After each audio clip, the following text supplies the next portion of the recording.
Are you happy? Okay. Good morning, everyone. Pasalamat kita nga ari kita sa balay sang Ginoo. Everybody stand, please. Before kita magpamati sa Sunday School, magkakanta kita anay. Standing on the promises. Amen. Standing on the promises.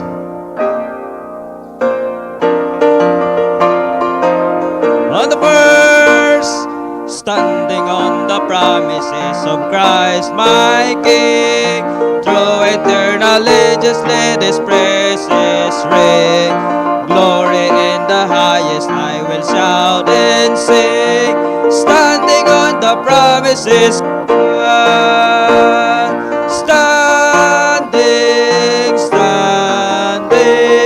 Standing on the promises of God my Savior, standing,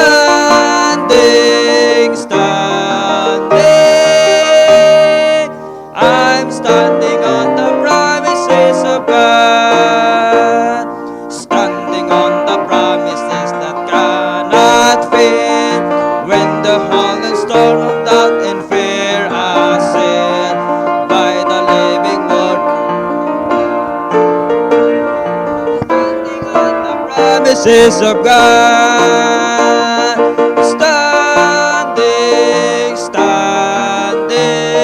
standing on the promises of God, my Savior,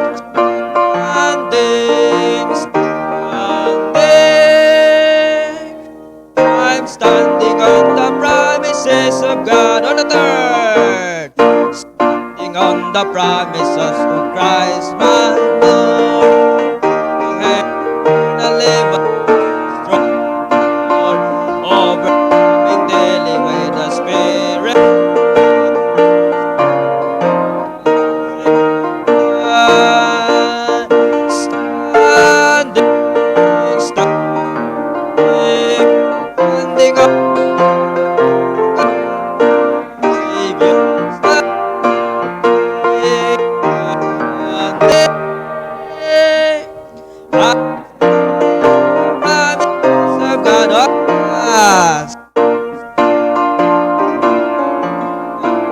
Standing on blessing every spirit rest,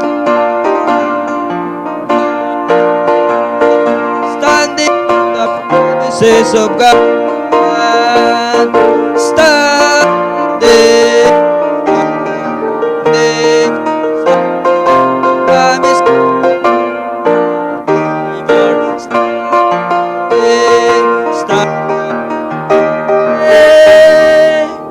I'm standing on the promise of God.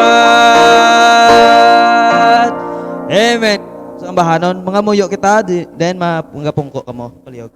Dear God, Heavenly Father, sa sining aga, dako ang amon nga pagpasalamat, tungod Ginoo sang kaluoy nimo, kami Ginoo sa sining aga, nakabugtaw, nakalakat sa simbahan, kag magpamati Sunday School, makasimba sa imo pamaagi sa ambahanon, bisan pa sa pagpamati sang imo mensahe.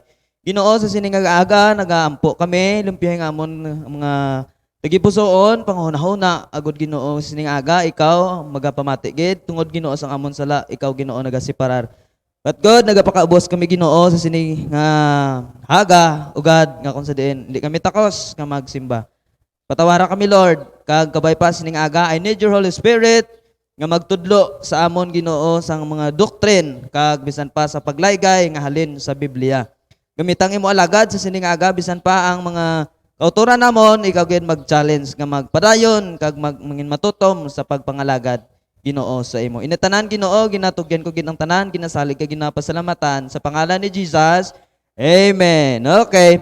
Please be seated. Magpamati kita sa Sunday School.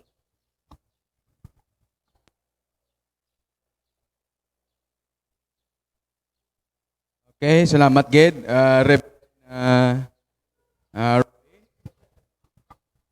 Good morning, mayong aga sa tagsa kaisa sa aton.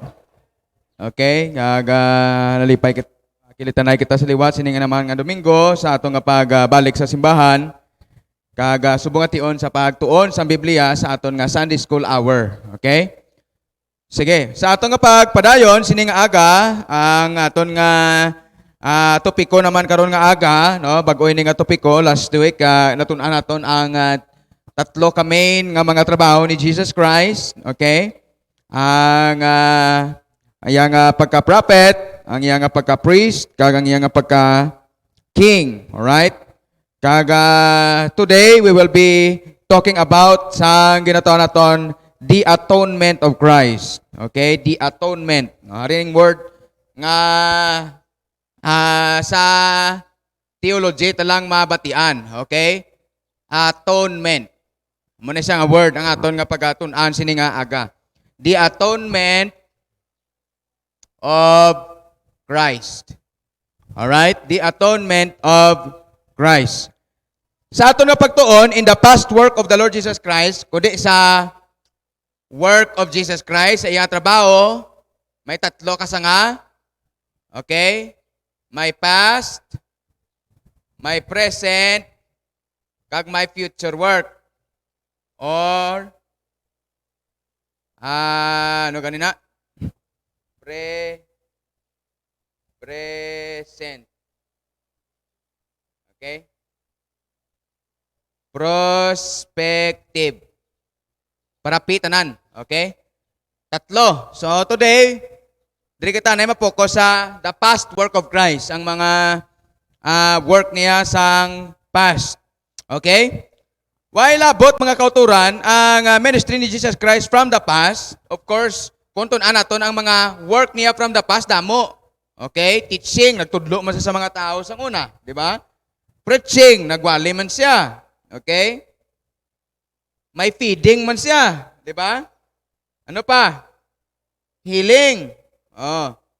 Isa man na sang mga trabaho niya. Okay, sa past ministry ni Jesus Christ. But Wailiwan, ang pinaka-sentro nga work ni Jesus Christ, when we talk about the past work ni Jesus Christ, is the work of redemption. Nantantay ni. Ang sentro sa trabaho ni Jesus Christ from the past is redemption. Meaning, amo sini ang magwa sini.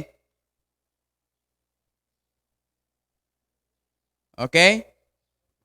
Ang sentro sang work niya is redemption.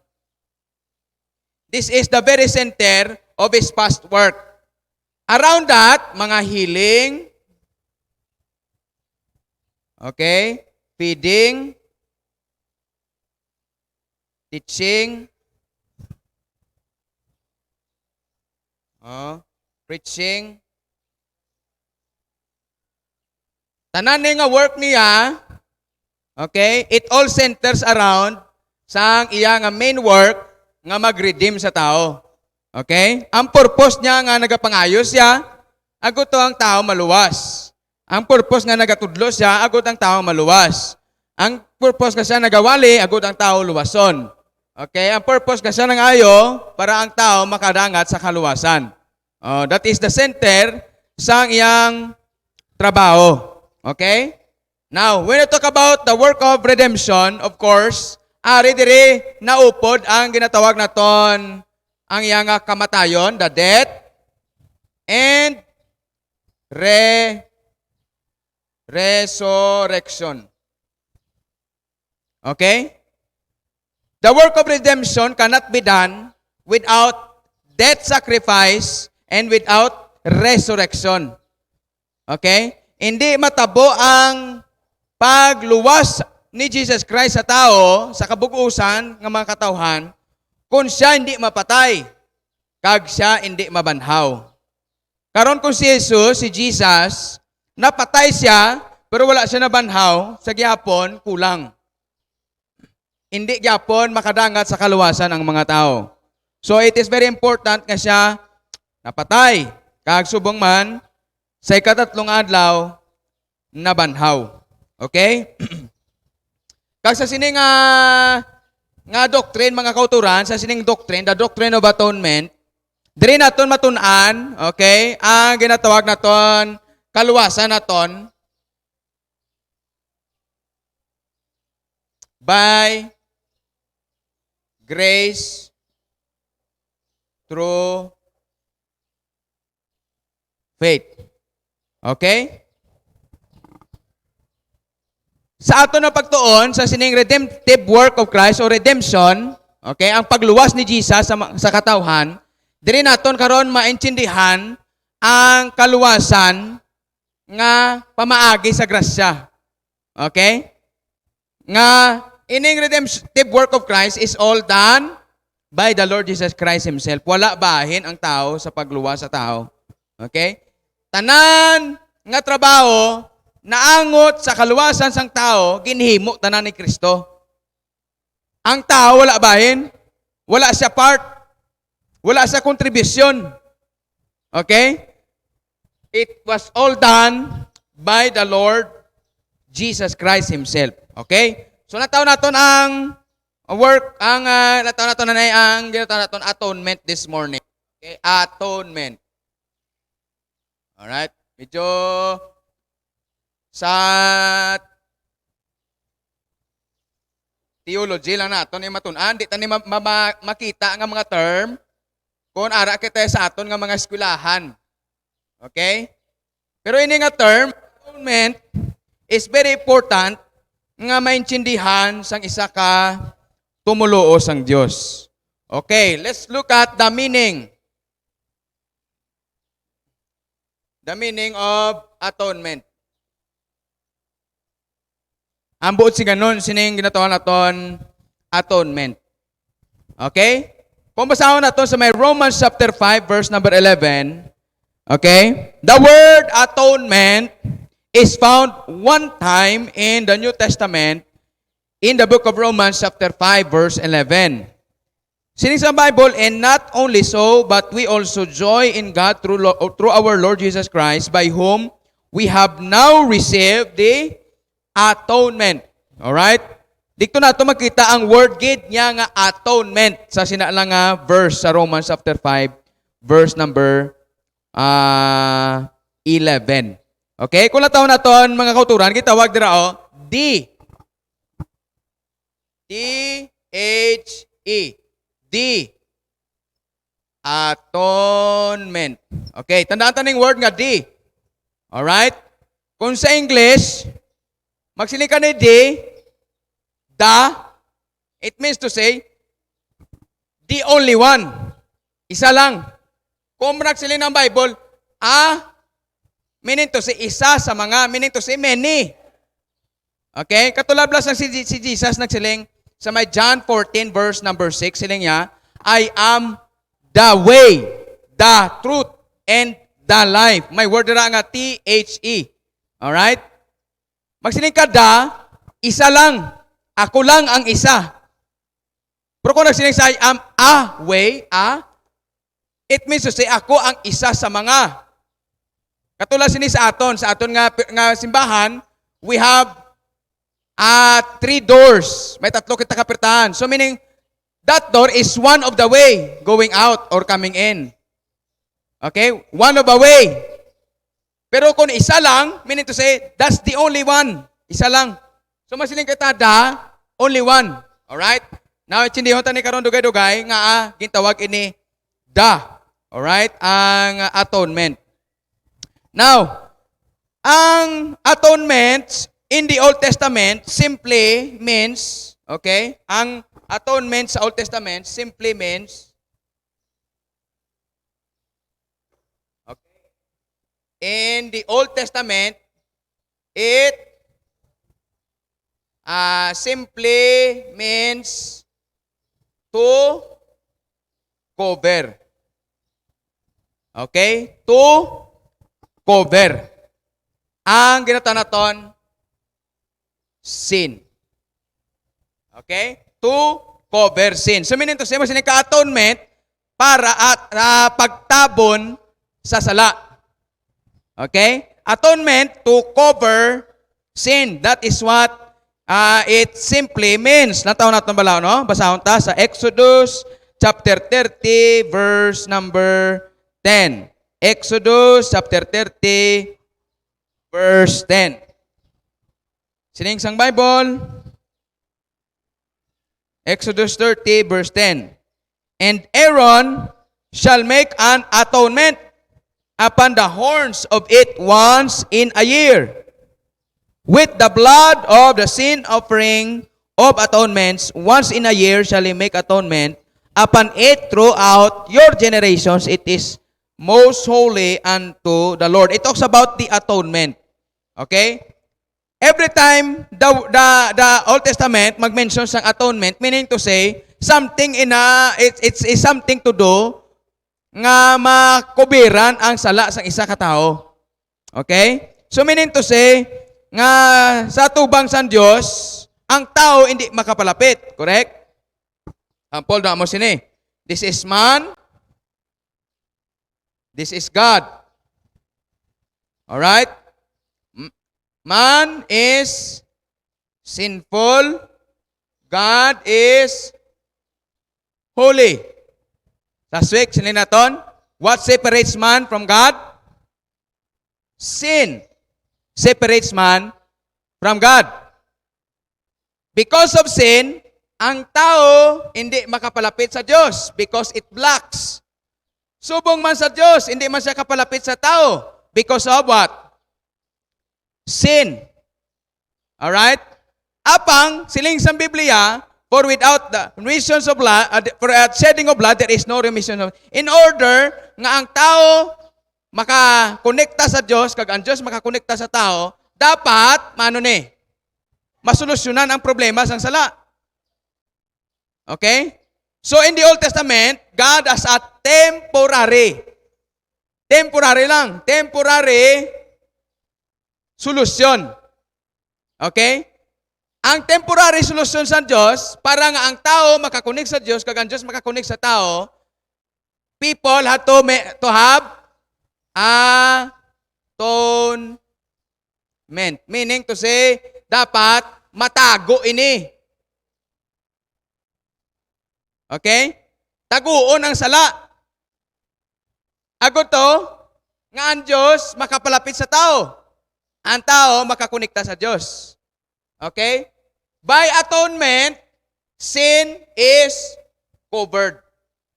So, hindi ang Diyos makakita sang sala. So therefore, ang Diyos makapalapit sa tao. Makakonek siya. Subang man sa tao, sa Diyos. Okay? That's the purpose, that's the idea, that's the picture of the atonement. Okay?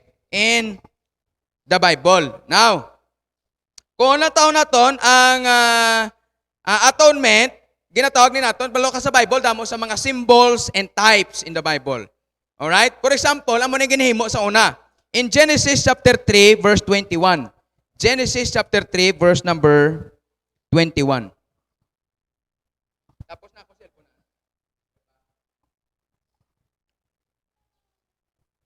Okay, Genesis chapter 3, verse number 21. Halipat ko. Whether nilpitabi, without shedding, Hebrews na guro, without shedding of blood, there is no remission of sin. Hebrews na na. 9:22, correct? 9:22. Alright, Genesis 3:21. Okay? Ano nga storya ini? Basta Genesis chapter 3. Of course, it talks about Adam and Eve. Okay? Ginbawalan sila sa Diyos, sila sa Ginoo, hindi nyo pagtandugon o pagkaunon ang prutas nga ara sa tungas ng garden. The tree of the knowledge of good and evil. Puno nga makahibalo ikaw sang maayo kag malain. Karon kay sila gintintar sang yawa ni sang serpent, si Eva nagkaon, ginatagan niya man si Adan, duwa sila karon ang nagpartik sang prutas. Matapos ka sila nagpartik sang prutas, ano natabo? Okay? Nagkamuklat nila mata. Nakita nilang hublas na sila. Meaning to say, ang pagka-inusinti nila, natula na. They became sinner. They fall. From being an innocent to being a sinner. Nangin makasasala. Okay? So, because of that, okay, ang Diyos karon naghatag na sang separation sa ila. Ano daw? Natabo dito. Genesis chapter 3 verse number 21. Okay? Sang wala pa sila nakasala, adlaw they have close fellowship with the Lord. Pwede sila makastorya sa Ginoo. Ang Diyos pwede man makapalapit sa ila. Wala sang problema. Okay? nga ang ilang nga fellowship sa Dios wala sang balabag, wala sang nagapatunga. Okay? Apang sang sila nakasala, ang natabo Sinedrin, lang tawan nyo, verse number 21. The Bible says,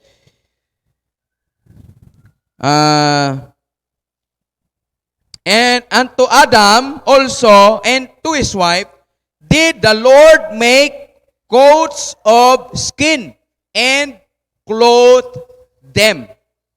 Ano na tabo dre? Nga agin bayuan sila. Kaya nga man, kay ni pag mukla, pag kaon nila sang prutas, sang wala pa sila kakaon sang prutas, hubla sila, wala sila sang panabton. Okay? Because they were in the time of innocent. Okay? Magsiling ka innocent. Okay? They don't know what is good or bad. Mana sa innocent, wala sila kabalo kung ano o insakto, kag anong sala. Dapros bala sa isa ka bata. Ang isa ka bata, sa pulabi mga bata, abi nga edad, 2 ka tuig, 3 ka tuig. Iban sa mga bata, nga magtamo sa ni edad, bisa pagwao mo nga nagkaublas, wala niya sa ila. Wala malisya sa ila. Wala na sila mauya. Correct? Ngaman, because ang utok sa bata is still innocent.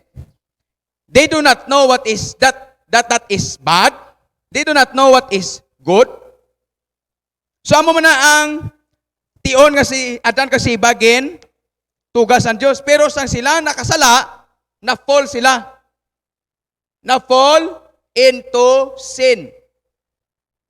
They became, from being innocent, they became sinner. Okay? Before, they do not know what is good and what is bad. Now, because they ate, ano yung kaon nila? The tree of the knowledge, the tree of the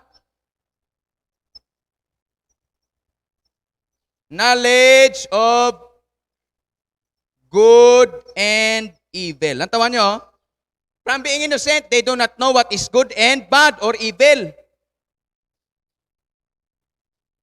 But after they partake the fruit, sila karon nakaibalo kay ang prutas atong prutas ito, nga kung ikaw magkaon, makaibalo ka sa ano? Knowledge of good and evil. Now, ini nga estado, ang tao nga nakabalo sang good and evil is a person that is not innocent. They became a sinner. Okay? Nangin makasasala sila. Kag nakasala sila. They have committed sin. What is the sin that they have committed? What is the sin that they have committed? Huh? Sin of? Ano ang sala ang ilagi commit? Ha? Ano na? Lust of the eyes? Sin of disobedience. Okay? Now remember, God has only one commandment. Isa lang ang command sa Ginoo sa ila.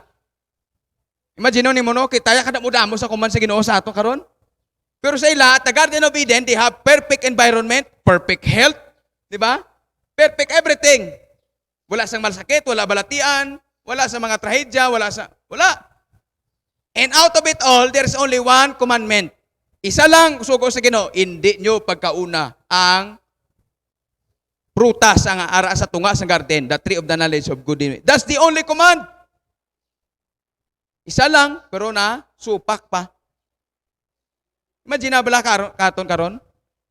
Amo na nga masiling ka pa nga matuman mong kasuguan? Eh, di gid. Hindi ka ni natuman ni adan kag naiba nga isa lang tong sugo. Di ba? How much mo sa aton nga sa pagkadamo na sa kasuguan sa Dios? So nasupak nila. They committed a sin of disobedience. Okay? Kag mga utod, ang pag-disobey is sin. Tanda-tanda, ang pagsupak, kag hindi pagsunod, sala. Tanda nato na, kung ikaw hindi ka magsunod sa imo ginikanan, that is sin. Okay? Hindi lang na wrong, but it is sin. Okay? Hindi pagsupak sa authority, that is sin.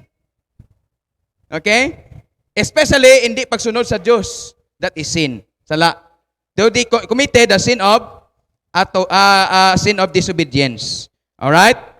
And then, in the Bible, every time there is sin, ang natabo sin sinising Hebrews sa aton, Hebrews chapter 9, kagina, to gani, 9:22. Sining sa Bible? Sakto na Hebrews 9:22. And almost all things are by the law purged with blood, and without shedding of blood, there is no remission of sin. Sining sa Bible, kung wala pagpaagay sang dugo, wala sang paghugas sa sala.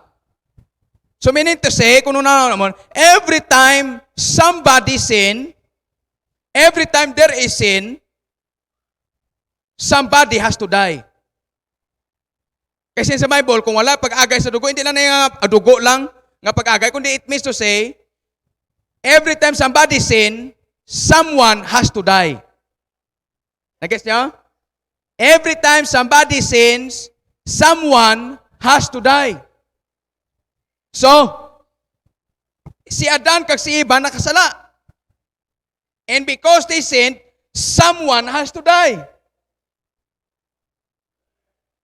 Someone has to die because the Bible says, for the wages of sin is death. Nag-gets nyo? Dapat may mapatay sa ila. Kaya ang bayad sa sala, kamatayon. Now, tungod kay palangga gyapon sa Dios ang mga makasasala, ang ihimo sa Dios is atonement. Covering. Meaning to say, ang solusyon sa Dios is animal sacrifices. Kaya tungod nakasala kag si Adan kag si Eva, someone has to die. Instead of them dying, ang isa ka karniro patay. And God made a coat of skin. Okay? Ano to ginabasa naton? And God made them a coat of skin. Balo ka mo coat of skin? Meaning to say, before God could make a coat of skin, that animal, ang isa ka lamb, ang isa ka karniro, patyon. Panit sinang karniro, among imuon, bayo, as their coat of skin, to cover their nakedness. What is atonement? To cover sang ilang nga pagka makasasala. Okay? So meaning to say, ang lamb, ang sapat, died in their stead.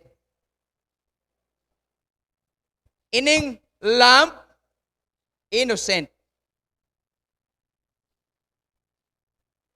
Kagano siya? Hindi siya ang nakasala. Ang sinner ang nakasala.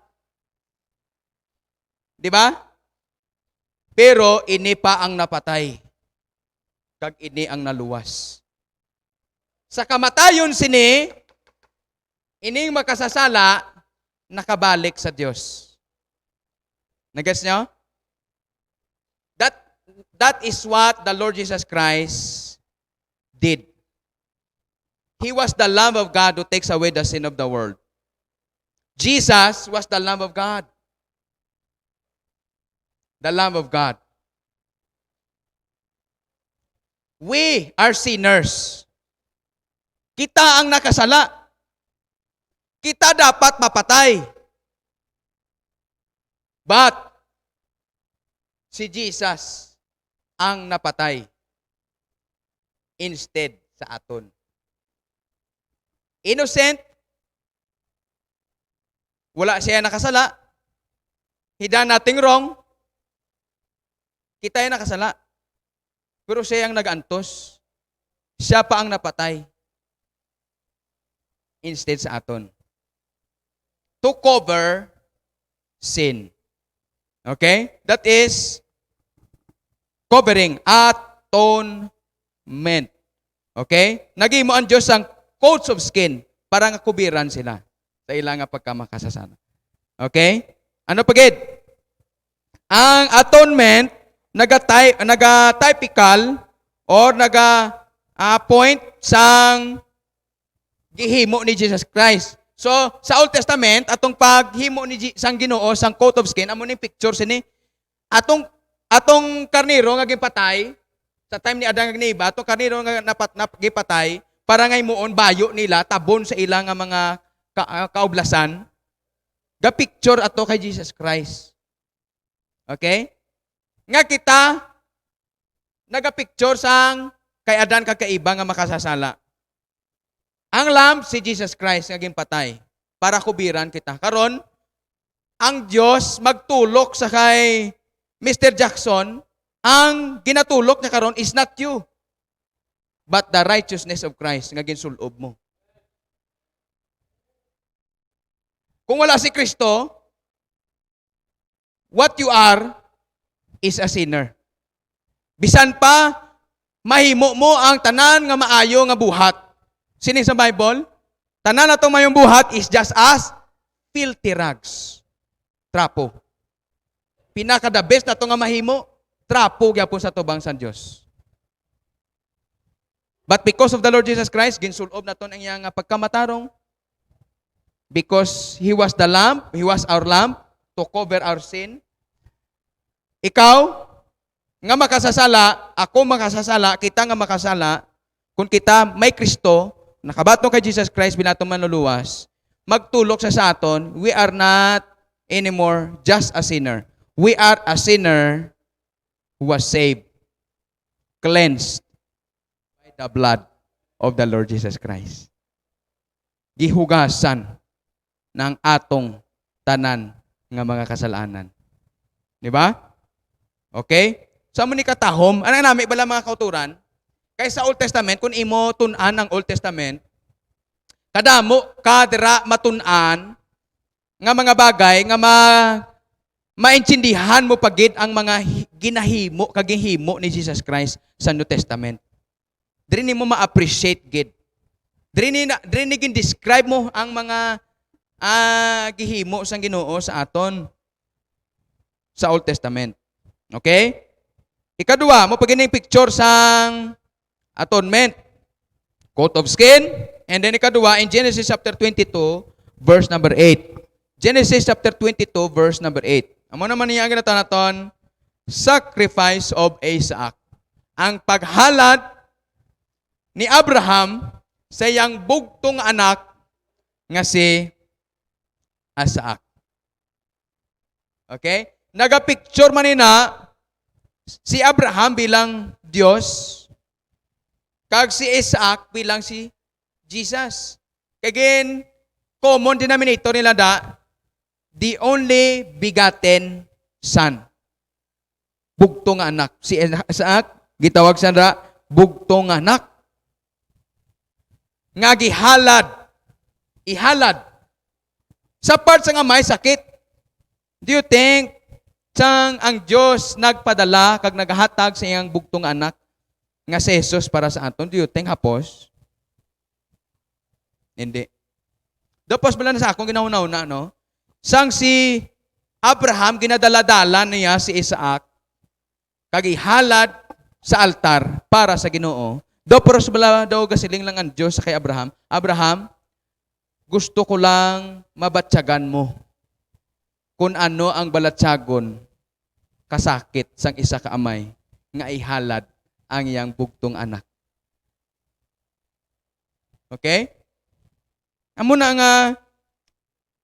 na ang picture sang atonement, amo man ang picture sang redemption nga gihatag sang amay, for God so loved the world that He gave His only begotten Son. Okay?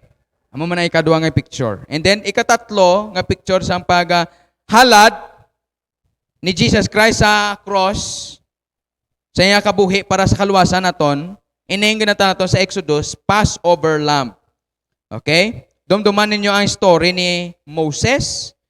Sang ara sila sa Egypt. May mga pulo ka mga plagues ginpadala ang Dios sa kay Pero. Bao nagmamatigas si Pero, hindi pagidya palayaon ang mga tao.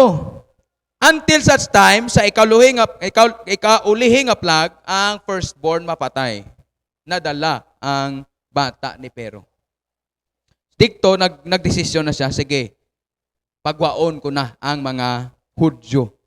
Pagwa sa Egypt. Okay?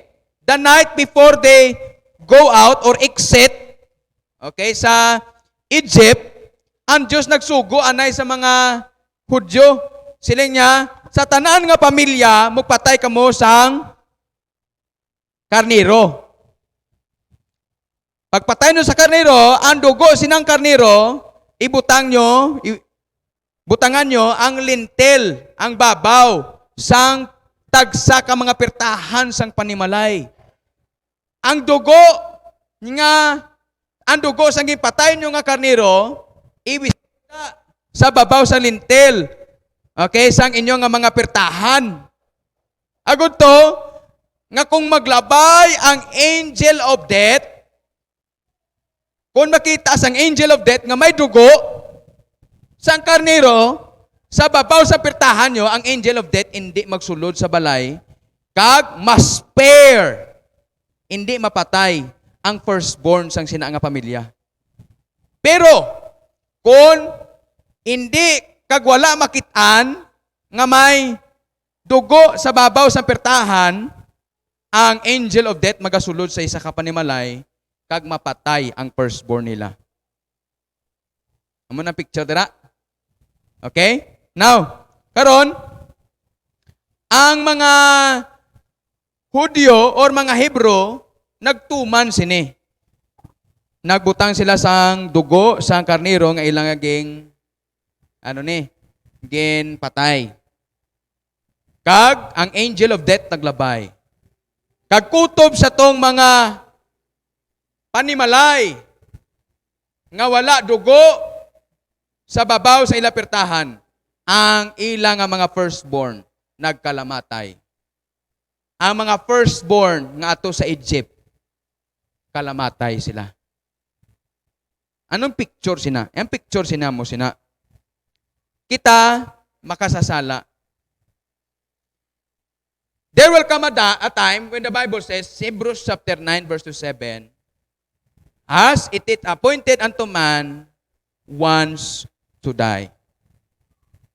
Mabot sa atong tion nga kita mapatay. Correct?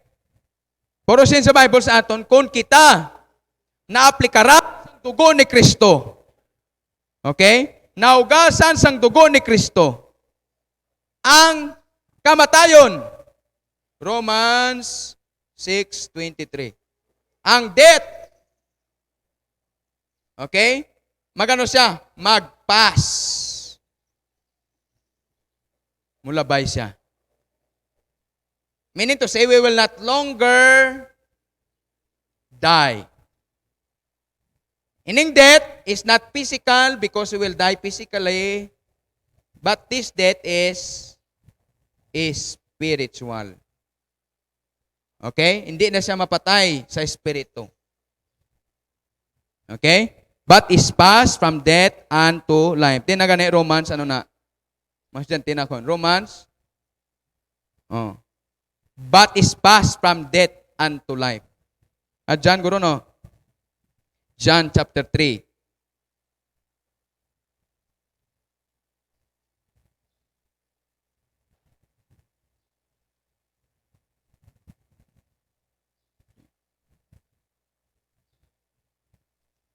Di.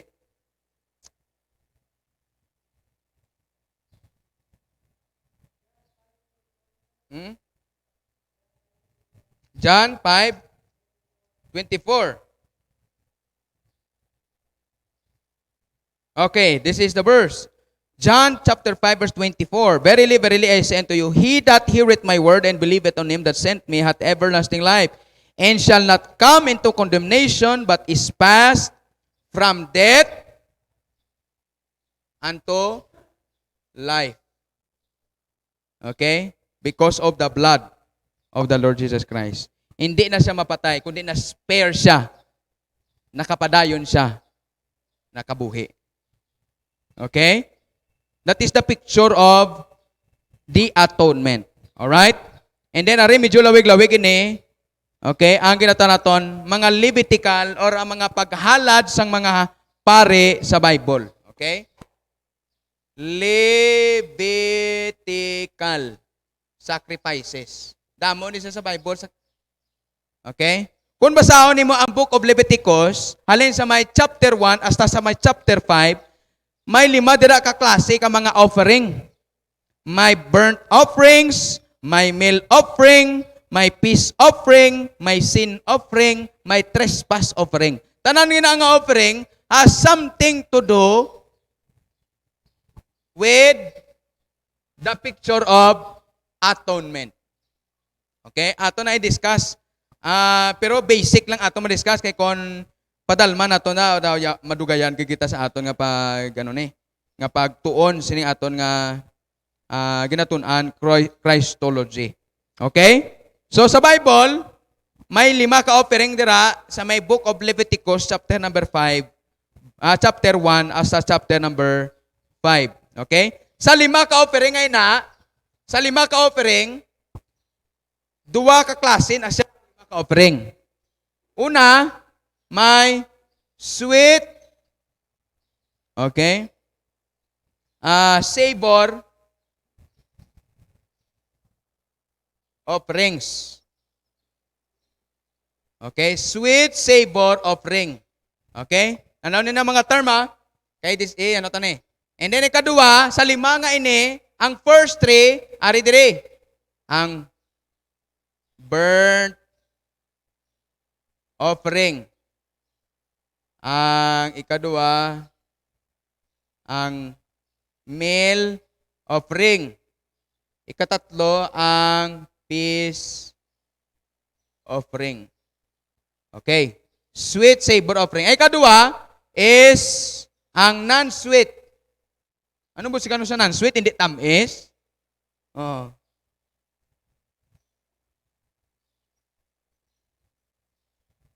Okay?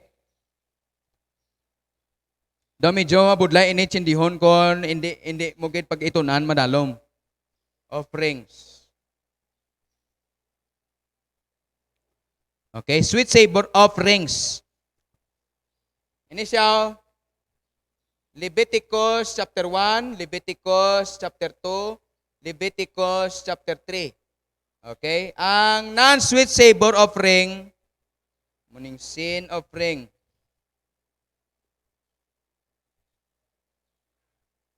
Ay ikatlima, muning trespass offering.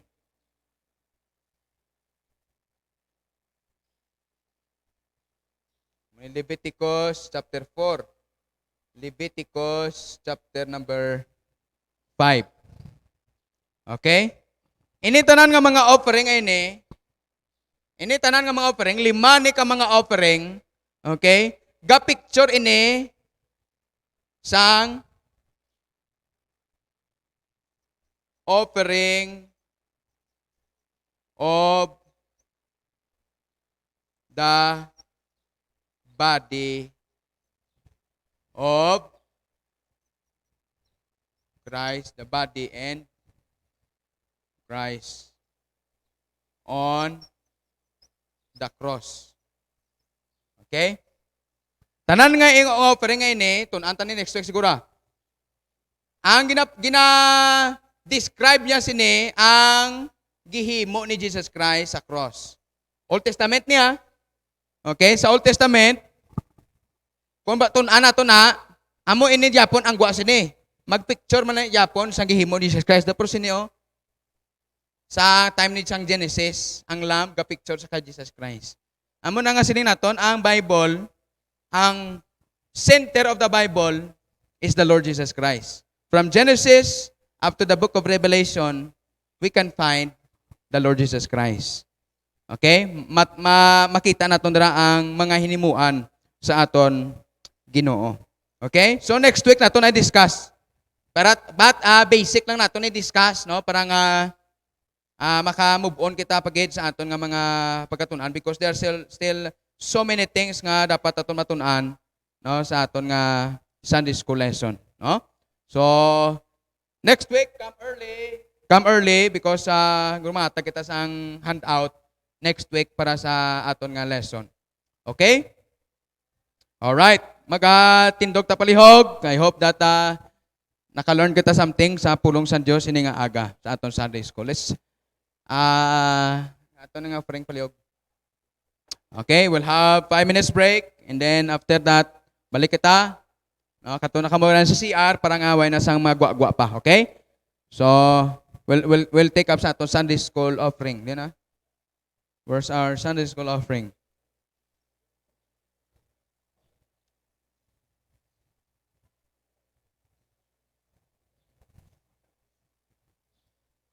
Okay, ari na lang oh.